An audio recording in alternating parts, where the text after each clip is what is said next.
CM ಬದಲಾವಣೆ ವಿಚಾರವಾಗಿ ಅದೇ ಚರ್ಚೆ ಆಗ್ತಿದೆ. ಕೆಲವು ಸಚಿವರುಗಳು ಕೂಡ ಅದನ್ನು ಪ್ರಸ್ತಾಪ ಮಾಡ್ತಾ ಇದ್ದಾರೆ. ನೋಡಿ, ನಾನು ಹೇಳಿದೆ ನಿಮಗೆ, ನಾನು ಒಬ್ಬ ಭಾರತೀಯ ಜನತಾ ಪಾರ್ಟಿಯ ಕಾರ್ಯಕರ್ತನಾಗಿ, ರಾಜ್ಯ ಪ್ರಧಾನ ಕಾರ್ಯದರ್ಶಿಯಾಗಿ ನನ್ನ ಜವಾಬ್ದಾರಿ ಪಾರ್ಟಿಯನ್ನು ಗಟ್ಟಿಗೊಳಿಸುವಂಥದ್ದು. ಮೆಂಬರ್ಶಿಪ್ ಡ್ರೈವ್ ಬಗ್ಗೆ ಕೇಳಿ ಹೇಳ್ತೀನಿ. ನಾನು ಶಾಸಕನಾಗಿದ್ದರೆ ರಾಜಕಾರಣದ ಬಗ್ಗೆ ಮಾತನಾಡ್ತಿದ್ದೆ. ಈಗ ರಾಜಕಾರಣ ಮಾತಾಡಬೇಕಾಗಿರೋಂಥದ್ದು ಪಾರ್ಟಿ ಸ್ಟ್ರಾಟರ್ಜಿ ವೆರಿ ಕ್ಲಿಯರ್. ರಾಜ್ಯದಲ್ಲಿ ಎರಡು ಕೋಟಿ ಸದಸ್ಯರನ್ನು ನೋಂದಣಿ ಮಾಡಬೇಕು.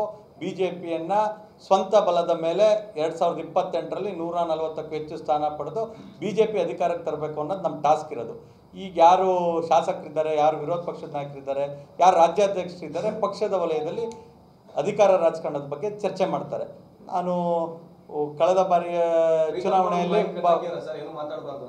ನಾನು ಒಬ್ಬ ಪ್ರಧಾನ ಕಾರ್ಯದರ್ಶಿಯಾಗಿ ಪಕ್ಷವನ್ನು ಬಲಪಡಿಸುವಂಥ ಕೆಲಸವನ್ನು ಮಾಡಬೇಕು ಹೊರತು ಅಧಿಕಾರ ರಾಜಕಾರಣದಿಂದ ದೂರ ಉಳಿಲಿಕ್ಕೆ ಕಾರಣ ಒಂದೇನೆ, ನಾನು ಶಾಸಕನಲ್ಲ. ನಾನು ಶಾಸಕನಾದರೆ ಅಧಿಕಾರದ ರಾಜಕಾರಣದ ಬಗ್ಗೆ ನಿಮ್ಮ ಅಭಿಪ್ರಾಯ ತಿಳಿಸಿ ಅಂದರೆ ಹೇಳ್ತೀನಿ. ತಮ್ಮ ಆಡಳಿತಾವಧಿ ತನಿಖೆ ಮಾಡೋದಕ್ಕೂ ಕೂಡ ಸಮಿತಿ ರಚನೆ ಮಾಡಿದ್ದಾರೆ ಸರ್, ಗೃಹ ಸಚಿವರ ನೇತೃತ್ವದಲ್ಲಿ. ನಾನು ಹೇಳಿದ್ನಲ್ಲ ನಿಮಗೆ, ನಮ್ಮ ಆಡಳಿತಾವಧಿ ಅಂತ ಹೇಳಿದ್ರೆ 2018ರಿಂದ 23 ತನಕ. 18ರಿಂದ 23 ತನಕ 14 ತಿಂಗಳು ಕುಮಾರಸ್ವಾಮಿ ಅವರು ಮುಖ್ಯಮಂತ್ರಿ ಆಗಿದ್ದರು.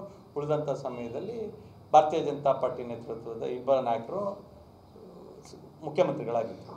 ಯಾವ್ಯಾವ ತನಿಖೆ ಮಾಡಬೇಕು ಅನ್ನೋದನ್ನು ಅವರು ಸ್ವತಂತ್ರರಿದ್ದಾರೆ.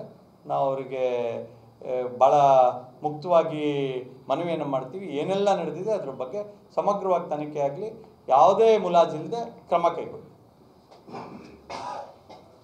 ಎರಡನೇ ಸುತ್ತಿನ ಪಾದಯಾತ್ರೆ ಯಾವಾಗ ಆರಂಭ ಆಗುತ್ತೆ ಸರ್? Thank you. ಬೇರೆ ಏನಾದರೂ